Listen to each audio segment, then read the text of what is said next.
Hello and welcome to my channel the banana leaf. आयज हांव करता आंकुराचें तोंडाक. आंकूर म्हळ्यार अंकूर, जेका आमी इंग्लिशीन मँगो फॉन अशेंय म्हणटात.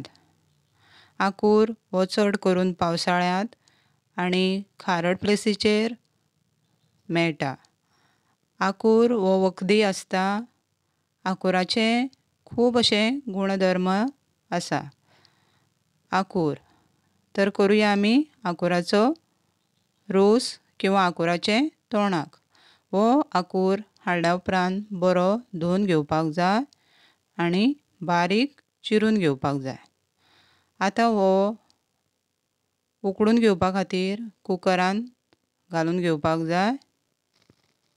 भितर कडधान्य कितें फुगत घातलेलें आसा तें, कांदो, मीठ आनी उदक घालून 2 शिटयो काडून हो आतां आंकूर उकडून घेवपाक जाय.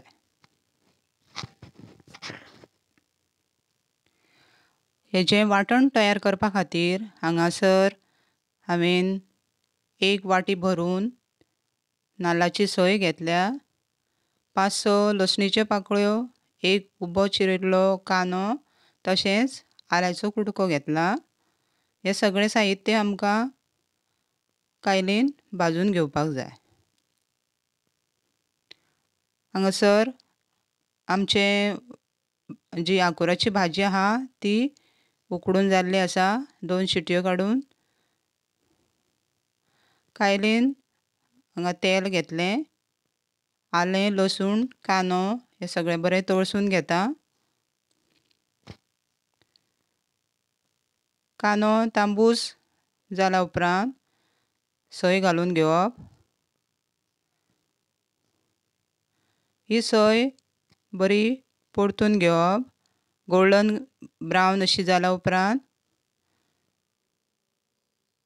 हे सोयेन हळदीचो पिठो मिक्स करून घेवप.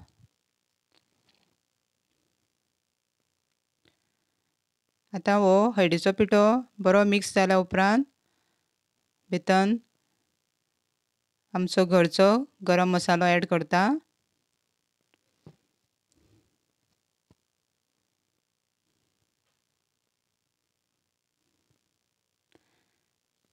ह्या गरम मसाल्यान टेस्ट बरी येता.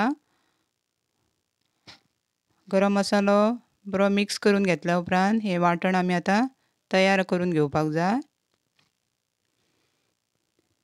हें अशें वांटण तयार जाल्लें आसा.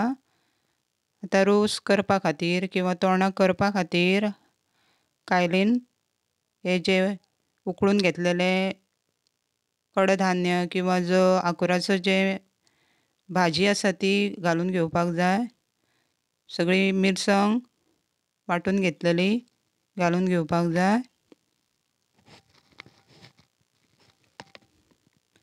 बरी मिक्स करून घेवपाक जाय. एक खतखतो येयल्या उपरांत भितर मीठ घालून बरें ढवळून घेवपाक जाय.